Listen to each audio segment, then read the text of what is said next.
প্রিয় শিক্ষার্থীরা, আমরা এই পার্ট 1 লিমিটিং বিক্রিয়ক নবম দশম শ্রেণীর রসায়ন ষষ্ঠ অধ্যায়ের যে মৌলের ধারণা রাসায়নিক গণনা, এটার যে লিমিটিং বিক্রিয়কের প্রথম পর্বে আমরা পার্ট 1-এ যে লিমিটিং বিক্রিয়ক কাকে বলে, লিমিটিং বিক্রিয়ক এই গাণিতিক সমস্যাগুলো সমাধানের কৌশল এবং ওই কৌশলের আলোকে আমরা একটা বোর্ড প্রশ্ন সমাধান করেছিলাম। আজকে আমাদের ওই কৌশলের মধ্যে একটা ব্যতিক্রম ছিল যে এই আমরা তখন বলেছিলাম যে কোনো কোনো ক্ষেত্রে দ্রবের ভর বের করতে হবে। তো এই ব্যতিক্রম প্লাস এবং আমরা তখন বলেছিলাম যে লিমিটিং বিক্রিয়কের প্রশ্নের যে ধরন 4 থেকে 5 ভাবে থাকতে পারে। ওই ব্যতিক্রমী প্রশ্নের ধরন মানে সরাসরি লিমিটিং বিক্রিয়ক ছাড়াও যদি আমাকে প্রশ্ন আসে যে অম্লীয় না ক্ষারীয়, লিটমাস পেপারের বর্ণ পরিবর্তন প্রশমিত হবে কিনা, তো এই ধরনের অঙ্কগুলা আমরা বলেছিলাম যে লিমিটিং বিক্রিয়কের কৌশলে করব। তবে এই ক্ষেত্রে আমরা প্রথম কতটুকু অবশিষ্ট থাকে লাস্টে, এই বিষয়টাকে আমরা বিবেচনা করব। চলো এমন একটা প্রশ্ন আমরা আজকের ভিডিও পর্ব 2 মানে পার্ট 2 তে লিমিটিং বিক্রিয়কের পার্ট 2 অংশে আমরা শিখব। তো আমরা একটা প্রশ্ন নিব, আমরা দেখব যে সিলেট বোর্ড 2024 যে একটা পাত্র এতে আমরা একটু দেখি, একটা পাত্র এতে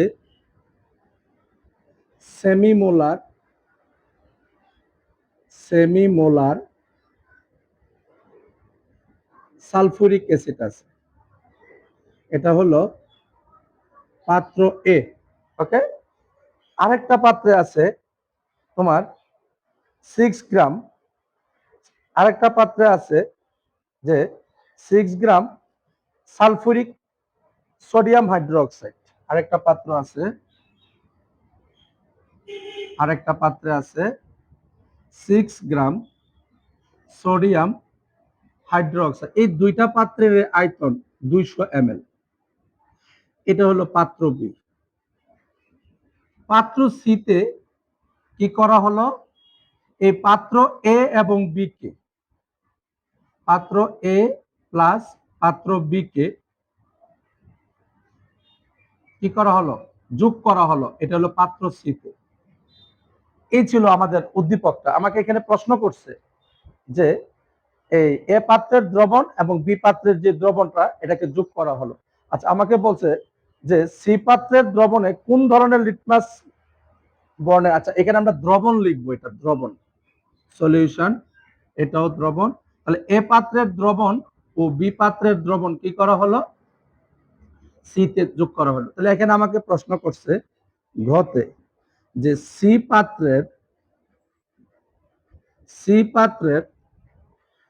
পাত্রের দ্রবণে কোন ধরনের লিটমাসের বর্ণের পরিবর্তন ঘটবে। সি পাত্রের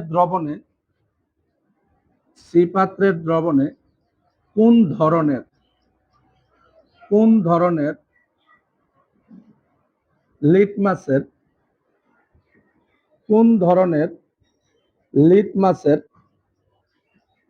পরিবর্তন ঘটবে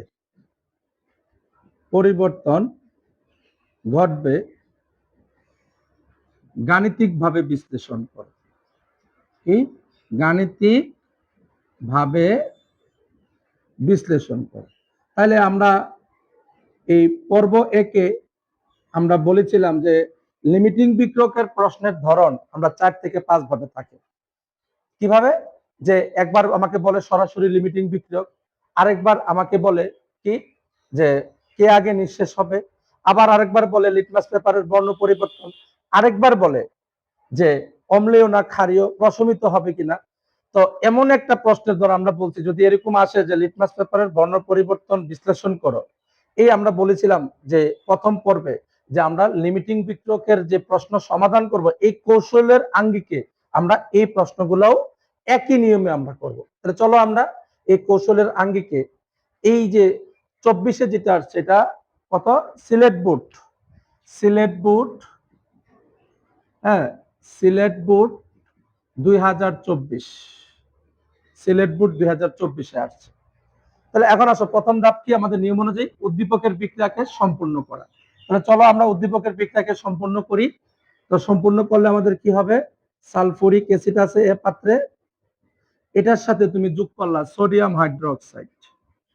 আমরা এটাও বলেছিলাম যে আমাদের লিমিটিং বিক্রিয়কের ক্ষেত্রে ম্যাক্সিমাম ক্ষেত্রে আমাদের প্রশমন টাইপের বিক্রিয়াগুলো আমাদেরকে দেওয়া হয়ে থাকে। ওকে, তাহলে এখন আসো আমরা বিক্রিয়া সম্পূর্ণ করার কিভাবে সম্পূর্ণ করতে হয় ভিডিও পর্বে একই কিন্তু আমরা অলরেডি বলেছি যে প্রথমে আমরা বিক্রিয়ার মধ্যে প্লাস মাইনাস গুলোকে আলাদা করে ফেলবো, উপরে তার যোজনী গুলা বসাবো, এরপরে প্লাস মাইনাসের স্থানান্তরের মাধ্যমে আমরা তার উৎপাদ যৌগগুলা লিখবো। তো ঠিক বরাবরের মতন একই রকম হবে, এখানে হাইড্রোজেন প্লাস, এটা মনে মনে যদি প্রয়োজন হয় লিখার রাফে আলাদাভাবে করে নিয়ে আসতে হবে যদি আমাদের নিজেদের প্রয়োজন হয়। তাহলে এখানে হাইড্রোজেন আর হাইড্রোক্সাইড মিলে পানি তৈরি হবে, আর সোডিয়াম আর সালফেট মিলে কি হবে, সোডিয়াম সালফেট। সংকেতটা ঠিকঠাক মতো লিখতে হবে। তাহলে সোডিয়াম সালফেট আর সাথে তৈরি হবে পানি। ওকে, তাহলে এই যে, আর তাছাড়া আমরা জানি অ্যাসিড ক্ষার বিক্রিয়া করলে লবণ পানি তৈরি হয়, এটা একটা প্রশমন বিক্রিয়া। ওকে, এখন আসো, এখন যেটা গুরুত্বপূর্ণ সেটা হলো দ্বিতীয় ধাপ, আমরা যাই যে বিক্রিয়ার সমতাকরণ করা। হ্যাঁ, চলো আমরা সমতাকরণ করে ফেলি। সোডিয়াম এই পাশে আছে দুইটা, সোডিয়াম এই পাশে একটা, তাহলে দুই বানাই ফেলবো আমরা। তাহলে বাম পাশে গুণ করবো দুইটা, সোডিয়াম দুইটা হয়ে গেল। ওকে, এরপরে আসো অক্সিজেন এই পাশে আছে হাইড্রোজেন দুইটা, এই পাশেও হাইড্রোজেন দুইটা।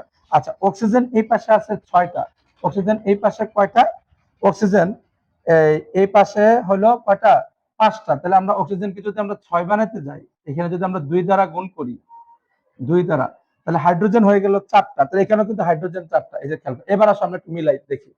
প্রথমে হাইড্রোজেন এখানে 2টা, এই পাশে 2টা, 4টা। হাইড্রোজেন এখানেও 4টা। তারপর আসো সালফার একটা, এই পাশেও ডান পাশেও সালফার একটা, বাম পাশে অক্সিজেন এলো 6টা, বাম পাশে অক্সিজেন হলো কয়টা, 4 আর 2 6টা। আচ্ছা, এরপরে আসো, এরপরে কি, হাইড্রোজেন তো বলেই ফেললাম। তাহলে আমাদের সমীকরণটা অলরেডি কি সমতা করা হয়ে গেল। তাহলে আমাদের এই যে প্রথম এবং দ্বিতীয় ধাপ এটা আমাদের চলে। এরপরে বিক্রিয়ার সকল বিক্রিয়কের আণবিক ভর বের করা। আচ্ছা, এখন আসো, এটা খুব গুরুত্বপূর্ণ বিষয় যে আজকে আমাদের বললাম এই যে ব্যতিক্রমের অংশটুকু আমরা আজকে করতেছি, যে আমাদের কোনো কোনো ক্ষেত্রে দ্রবের ভর বের করতে হবে। আমরা এটাকে মোলার দ্রবণ দিয়েও হিসাবটা করতে পারি, কিন্তু আমাদের জন্য সহজ হয় কি গ্রামে নিয়ে তারপর করাটা। তাহলে আচ্ছা চলো এবার কাজ করি। কি কাজ, এই যে আমাদের এখানে পাত্র এতে দেওয়া আছে সেমি মোলার, আর পাত্র বিতে দেওয়া আছে কি তোমার 6 গ্রাম। তাহলে এটা 6 গ্রাম দেওয়া আছে। এখন সেমিমোলার দ্রবণ কতটুকু, এটাকে কি গ্রামে দেওয়া আছে, না গ্রামে দেওয়া নাই। তাহলে আমাদের কাজ হবে ওই কোন কোন ক্ষেত্রে দ্রবের ভরটাকে আমাকে বের করতে হবে। তাহলে আমরা এ পাত্রের দ্রবের ভরটাকে বের করি। এ পাত্রের দ্রবের ভর, এ পাত্রের দ্রবের ভর W equal to S M B divided by কত, 1000। তো এ পাত্রে বলতে যে সেমি মোলার, খুব ইম্পর্টেন্ট বিষয়। সেমি মোলার কাকে বলে, যেই দ্রবণের ঘনমাত্রা 0.5 মোলার হয় তাকে আমরা বলি সেমি মোলার। তাকে কিন্তু আমাদের উদ্দীপক গুলা এভাবেই পার্থক্য করে, একটাতে 0.5 দিয়ে বলে, আরেকটাতে 0.5 না দিয়ে সেমি মোলার বলে। এখন যদি আমাদের জানা না থাকে যে এটা সেমি মোলার দ্রবণ, সেমি মোলার হলে দ্রবণ মানে দ্রবণের ঘনমাত্রা কত হয়, তাহলে কিন্তু আমরা অঙ্কটা করতে পারবো না, ভুল হবে। তাহলে আমরা জানি সেমিমোলার কাকে বলে, যে দ্রবণের ঘনমাত্রা 0.5 মোলার। ওকে, তাহলে এবার আসো, তাহলে আমরা এস এর মানটা বসাই দিই। তাহলে কত, 0.5 মোলার। ওকে, এম তো আণবিক ভর, কি এ পাত্রের আণবিক ভরের নাম কি, সালফুরিক অ্যাসিড। তাহলে সালফুরিক অ্যাসিডের আমরা আণবিক ভরটা বের করি। আমরা 1 × 2 প্লাস সালফার হলো 32, আর এখানে হলো 16 × 4, 16 ইন্টু, আচ্ছা আমরা নিচে লিখি কত, 16 × 4। তাহলে এবার আসছে কত, 2 প্লাস 32 প্লাস 64 সমান সমান হলো 98। আর ভি কত, দুই উভয় পাত্রের আয়তন কত, 200 ml। তাহলে ভি সমান সমান 200 ml। তাহলে এখন আসো আমরা তার দ্রবের ভরটাকে বের করে নেই। সবগুলা মান যেহেতু আমাদের আছে, তাহলে 0.5 ইন্টু কত, 98 ইন্টু 200 ভাগ কত, 1000, ভাগ কত, 1000। এটাকে আমরা ক্যালকুলেশন করলে আমরা পাবো কত, পাবো 9.8 গ্রাম। কত পাবো, 9.8 গ্রাম আমরা পেলাম। তাহলে কিন্তু আমাদের ওই যে মোলার ছিল, এই মোলারটাকে আমরা কিসে কনভার্ট করলাম, গ্রামে কনভার্ট করলাম। তাহলে এই সালফুরিক অ্যাসিড, কারণ এখানে আমাদের বি পাত্রের দ্রবণ আছে, গ্রামে দেওয়া আছে, তাহলে এটা মোলার, তাহলে আমরা একটা এককে নিলাম, তাহলে এটাকে আমরা নিলাম 9.8 গ্রাম আমরা পাইলাম। ওকে, এই কাজটা আমাদের ক্ষেত্র বিশেষ, আমাকে এই কাজটা কি করতে হবে কোনো কোনো ক্ষেত্রে। আচ্ছা, এরপরে আসো আমরা যাই আমাদের মূল অঙ্কেতে, চলে যাই কৌশলে। তাহলে প্রথম ধাপ হলো উদ্দীপকের বিক্রিয়া সম্পন্ন করা, বিক্রিয়া সমতাকরণ করা। থার্ড স্টেপ, বিক্রিয়ার সকল বিক্রিয়কের আণবিক ভর বের করা। ওকে, তাহলে সকল বিক্রিয়কের আণবিক ভর আমরা বের করি। সকল বিক্রিয়কের, তাহলে বিক্রিয়কের আণবিক ভর অলরেডি আমরা এখানে একটু করেই ফেলেছি। সালফুরিক অ্যাসিডের আণবিক ভর 98, আর সোডিয়াম হাইড্রোক্সাইডের আণবিক ভর যদি আমরা বের করি, সোডিয়াম হলো 23, অক্সিজেন হলো 16, হাইড্রোজেন হলো 1, তাহলে 2 ইন্টু কত আসছে 40, তাহলে আসবে কত 80। এখন আমাদের আমাদের এই ধাপটাও শেষ হয়ে গেল যে বিক্রিয়ায় সকল বিক্রিয়কের আণবিক ভর বের করা। আমরা কিন্তু আণবিক ভর কি করলাম, বের করে ফেললাম। এখন আসো আমাদের যে চতুর্থ ধাপ, সর্বশেষ যে ধাপ, সেটা হলো হিসাব করবো। তাহলে হিসাব কিন্তু আমরা ভিডিও পর্ব একে, মানে পার্ট 1 এ লিমিটিং বিক্রিয়কের, ওইখানে কিন্তু আমাদের হিসাবটা খুব সহজভাবে দেখানো হয়েছে। আমরা বলেছিলাম যে হিসাব আমরা লিমিটিং বিক্রিয়কের দুই ভাবেই করতে পারি, দুই ভাবেই কি সঠিক। তাহলে চলো এখন আসো আমরা কি করি, আমরা হিসাবটা শেষ করি। তাহলে আমরা এখন আসো আমরা লিখবো হিসাব, যে কি করব আমরা, দেখো হিসাবটা করি। তাহলে একটু যে লিখবো 98 গ্রাম সালফুরিক অ্যাসিডের সাথে আমরা লিখবো 98 গ্রাম H2SO4 এর সাথে কি সোডিয়াম হাইড্রোক্সাইড বিক্রিয়া করে কত গ্রাম, 80 গ্রাম। সুতরাং 1 গ্রাম সালফুরিক অ্যাসিডের সাথে সোডিয়াম হাইড্রোক্সাইড বিক্রিয়া করে, তাহলে কত আসবে 80/98। সুতরাং 9.8 গ্রাম আমরা হিসাব করে দেখব। কি বলছিলাম, আমাদের প্রথম পর্বে বলা হয়েছে যে এই ক্ষেত্রে কোনটা আগে শেষ হয় এটা আমরা বিবেচনা করব না। লিটমাস পেপারের বর্ণ পরিবর্তন, তারপর অম্লীয় না ক্ষারীয়, প্রশমিত হবে কিনা, এই ধরনের গুলার ক্ষেত্রে আমরা বিবেচনা করব কোনটা অবশিষ্ট থাকে। শুধু এতটুকু জায়গা পার্থক্য, বাকি পুরা অংশটুকু আমরা লিমিটিং বিক্রিয়কের কৌশলেই অঙ্কগুলাকে সমাধান করব। তাহলে শিক্ষার্থীরা তোমরা নিশ্চয়ই ঘাবড়ানোর কোনো কিছু নাই। আমরা প্রশ্নের ধরন কিন্তু অনেক সময় আমরা বুঝতে পারি না যে এই প্রশ্নটা আসলে আমরা কিভাবে দিব। তাই এটা খুব গুরুত্বপূর্ণ একটা বিষয় যে প্রথমেই শুরুতেই আমাদেরকে প্রশ্নের ধরনটাকে বুঝতে হবে যে কোন কোন ধরনে আসলে আমরা এই কৌশলে অঙ্কগুলা করব। ওকে, আমরা শেষ করলাম। তাহলে এই 9.8 গ্রাম সালফুরিক অ্যাসিডের সাথে সোডিয়াম হাইড্রোক্সাইড বিক্রিয়া করে কত, তাহলে 80 ইন্টু 9.8 ভাগ কত 98, এত গ্রাম। ক্যালকুলেটর নাই, আমরা হিসাবের মানটা একটু উত্তরটা একটু দেখে নিচ্ছি। তাহলে আমাদের আসবে কত, এই আমাদের আসবে, হ্যাঁ আচ্ছা আমরা একটা ক্যালকুলেটর, আমাদের আসবে। তাহলে চলো আমরা এখন এই এটার হিসাব করি। তাহলে কত গ্রাম লাগতেছে, তাহলে 80 ইন্টু 9.8 ভাগ কত, ভাগ হলো 98, তাহলে আসতেছে 8 গ্রাম কি লাগবে, সোডিয়াম হাইড্রোক্সাইড। তাহলে আমরা দেখলাম 9.8 গ্রাম জন্য 9.8 গ্রাম সালফুরিক অ্যাসিডের জন্য সোডিয়াম হাইড্রোক্সাইড প্রয়োজন হলো 8 গ্রাম, কিন্তু আমি দ্রবণে মিশাইছি কয় গ্রাম, 6 গ্রাম। তো তাহলে কি, তাহলে প্রয়োজন হলো 8 গ্রাম, মিশাইলাম 6 গ্রাম, তাহলে কি হবে, সোডিয়াম হাইড্রোক্সাইড কি আগে নিঃশেষ হয়ে যাবে। তো যেহেতু আগে নিঃশেষ হবে, তাহলে নিশ্চয়ই কি কি সালফুরিক অ্যাসিড অবশিষ্ট থাকবে, আর সালফুরিক অ্যাসিডটা কি অ্যাসিড। আর যেহেতু আমরা বলেছিলাম যে আমরা এই ধরনের অঙ্কগুলোর ক্ষেত্রে কে অবশিষ্ট থাকে এই বিষয়টাকে আমরা বিবেচনায় আনবো। আমরা চাইলে অঙ্কটাকে আমরা আরেকভাবে করতে পারি। কিভাবে, এভাবে একভাবে করলাম যে দ্রবণে যদি আমরা এইভাবে করি তাহলে লিখবো, সুতরাং দ্রবণে সোডিয়াম হাইড্রোক্সাইড প্রয়োজন, সোডিয়াম হাইড্রোক্সাইড প্রয়োজন, কি লিখবো? সোডিয়াম হাইড্রোক্সাইড কতটুকু প্রয়োজন?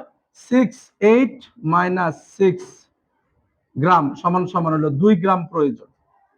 তাহলে সোডিয়াম হাইড্রোক্সাইড যেহেতু প্রয়োজন, সোডিয়াম হাইড্রোক্সাইড আগে শেষ হবে, সুতরাং সোডিয়াম হাইড্রোক্সাইড কি লিমিটিং বিক্রিয়ক। ওকে, তাহলে সুতরাং দ্রবণে সালফুরিক অ্যাসিড, সালফুরিক অ্যাসিড অবশিষ্ট, সালফুরিকটা কি অ্যাসিড অবশিষ্ট থাকবে। তাহলে কি সি পাত্রে কোনটা অবশিষ্ট থাকবে? অ্যাসিড অবশিষ্ট থাকবে, অ্যাসিড অবশিষ্ট থাকবে। যেহেতু অ্যাসিড অবশিষ্ট থাকে, অ্যাসিড কি করে? নীল লিটমাসকে কি করে? লাল করে। সুতরাং সুতরাং সি পাত্রে লিটমাস পেপার, সি পাত্রে লিটমাস পেপার, সি পাত্রে আমাদের প্রশ্নটা ছিল লিটমাস পেপারের বর্ণ পরিবর্তন। সুতরাং সি পাত্রে লিটমাস পেপার, লিটমাস পেপার নীলকে, নীল বর্ণকে, আমরা জানি যে অ্যাসিড হলে কি করে? লিটমাস পেপারের বর্ণ নীলকে আমরা কি করে? লাল বর্ণে পরিণত করে, নীলকে লাল বর্ণে পরিণত করে। সুতরাং লিটমাস পেপার নীল বর্ণ থেকে লাল বর্ণে কি হবে? পরিণত হবে। তাহলে এই ছিল আমাদের উত্তর। তাহলে আমরা দেখলাম যে এই ক্ষেত্রে কিন্তু আমরা লিমিটিং বিক্রিয়কটা কে আগে শেষ হয়েছে এটা কিন্তু আমরা বের করি না, আমরা খুঁজে বের করলাম যে কে অবশিষ্ট থাকে। এখন চাইলে এটাকে আমি কি করতে পারি? আমি অথবা চাইলে এটাকে আমরা আরেক ভাবে করতে পারি, সেটাও আমরা একটু দেখাই যে কিভাবে। এবার আমরা লিখব 80 গ্রাম, হ্যাঁ 80 গ্রাম সোডিয়াম হাইড্রোক্সাইডের সাথে আমরা এটাকে আগে কেন লিখবো? আমরা ওইটা চাইলে লিখতে পারবো, অথবা যে কোনো একভাবে করলেই হবে। অথবা অথবা আমরা লিখতে পারি 80 গ্রাম সোডিয়াম হাইড্রোক্সাইডের সাথে সালফুরিক অ্যাসিড বিক্রিয়া করে, H2SO4 বিক্রিয়া করে কত গ্রাম? 98 গ্রাম, যেটা আমরা আণবিক ভর হিসাব করে পেলাম। ওকে, সুতরাং 1 গ্রাম সোডিয়াম হাইড্রোক্সাইডের সাথে সালফুরিক অ্যাসিড বিক্রিয়া করে, তাহলে কত? 98/80 গ্রাম। সুতরাং সোডিয়াম হাইড্রোক্সাইড কয় গ্রাম মিশিয়েছিলাম আমরা দ্রবণে? 6 গ্রাম। তাহলে আমরা দেখব 6 গ্রাম সোডিয়াম হাইড্রোক্সাইডের সাথে সালফুরিক অ্যাসিড বিক্রিয়া করে কত? তাহলে 98 × 6 / কত? 80। তাহলে এখন আসো, এখন আসো, তাহলে আমরা এখন ক্যালকুলেটর টিপ দিই। তাহলে কত আসতেছে দেখো, আমরা দেখব 98 × 6, হ্যাঁ ভাগ কত? ভাগ হলো 80, 80। তাহলে আসতেছে 7.35 গ্রাম। আর আমরা সালফুরিক অ্যাসিড দ্রবণে কতটুকু মিশাইছিলাম? 9.8 গ্রাম। তাহলে কি আমার 6 গ্রামের জন্য প্রয়োজন 7.35 গ্রাম, কিন্তু আমরা মিশিয়েছিলাম দ্রবণে 9.8 গ্রাম। তাহলে সুতরাং দ্রবণে সালফুরিক অ্যাসিড, সালফুরিক অ্যাসিড অতিরিক্ত থাকবে বা অবশিষ্ট থাকবে। অতিরিক্ত না কইয়া আমরা এই কথাটা লিখি অবশিষ্ট, এই শব্দটা ভালো হয়। সালফুরিক অ্যাসিড অবশিষ্ট থাকবে। কতটুকু থাকবে? অবশিষ্ট থাকবে কত? এই 8.9 - 7.35 গ্রাম। তাহলে আমাদের কত আসবে? 8.9 - 7.35, তাহলে আসতেছে 1.55 গ্রাম অবশিষ্ট। যেহেতু যেহেতু সি পাত্রে সালফুরিক অ্যাসিড, সি পাত্রে সালফুরিক অ্যাসিড অবশিষ্ট থাকবে, অবশিষ্ট কি থাকবে। সুতরাং সুতরাং সি পাত্রে নীল লিটমাসকে, নীল লিটমাসকে নীল লিটমাস লাল বর্ণে পরিণত হবে। সি পাত্রে নীল লিটমাস লাল বর্ণে কি হবে? পরিণত হবে। তাহলে এখন আমরা দেখলাম, শিক্ষার্থী বন্ধুরা তোমরা খেয়াল করে দেখো, আমরা দেখলাম যে আমরা চাইলে এই যে লিমিটিং বিক্রয়কের অঙ্কটা আমরা সবসময় কেন এই যে প্রথম যেটা করলাম 98 গ্রামকে প্রথমে রাইখা সোডিয়াম হাইড্রোক্সাইড 80 গ্রামকে ডান পাশে নিলাম, কিন্তু আমরা চাইলে দুইবার, তবে দুইটা একসাথে করা যাবে না, যে কোনো একটা আমি চাইলে আমি যেভাবেই করি আমার লিমিটিং বিক্রয় কোনটা, আমার দ্রবণে অবশিষ্ট থাকে কোনটা, আমি সহজেই কি খুঁজে বের করতে পারবো, সহজেই কি খুঁজে বের করতে পারবো। তাহলে এভাবে আমাদের এই যে আমাদের যে আজকে একটা কি বলে পার্ট 2 তে আমরা বলেছিলাম যে আমরা বোর্ড প্রশ্ন সমাধান করব, প্লাস আমরা ওই যে ব্যতিক্রমের একটা নিয়ম যে কোনো কোনো ক্ষেত্রে দ্রবের ভর আমাকে বের করতে হবে। তো এই সিলেট বোর্ড 2024-এ কি কথা বলা হয়েছিল, এ পাত্রে সেমিমোলার সালফুরিক অ্যাসিড, তার মানে এ পাত্রে সেমিমোলারকে আমরা কি করলাম, গ্রামে কনভার্ট করলাম। তো নিশ্চয়ই তোমরা আমরা খুব সহজেই করতে পারবা যদি এই কৌশলগুলোকে তোমরা বারবার একই কথা বলতেছি, এই কৌশলগুলোকে যদি আমরা কি করতে পারি, মনে রাখতে পারি, তাহলে এই কৌশলগুলা যারা মনে রাখবে এবং বিক্রিয়া সম্পূর্ণ সমতাকরণের বেসিক যার ক্লিয়ার থাকবে, আশা করি লিমিটিং বিক্রিয়কের কোনো প্রশ্ন কোনো শিক্ষার্থী কোনো সময় পরীক্ষাতে কি আটকাতে পারবে না। আর আমার এই যে পরবর্তী যেই আমাদের যে এই অধ্যায়ের আরো গুরুত্বপূর্ণ বিষয় আছে, এই বিষয়গুলা আমরা পরবর্তী ভিডিওতে আমরা এই পার্ট বাই পার্ট নিয়ে আসব। তো নিশ্চয়ই তোমরা শিক্ষার্থীরা বুঝতে পেরেছ। আর যদি এই অধ্যায়ের কোনো সমস্যা থাকে তাহলে তোমরা নিশ্চয়ই কমেন্ট বক্সে কমেন্ট করে জানাবে কোনটাতে সমস্যা। আর আর আমার এই ক্লাসগুলা একদম যথারীতি ক্লাসগুলা পাবে আমার ইউটিউব চ্যানেল এক্সপ্লোরিং সায়েন্স এবং আমার Facebook page science spectrum BD যেটাতে আছে ওইটাতে আমাদের পাবে। তো আজকে এতটুকু, এই পর্যন্তই। তো সবাইকে ধন্যবাদ। আসসালামু আলাইকুম।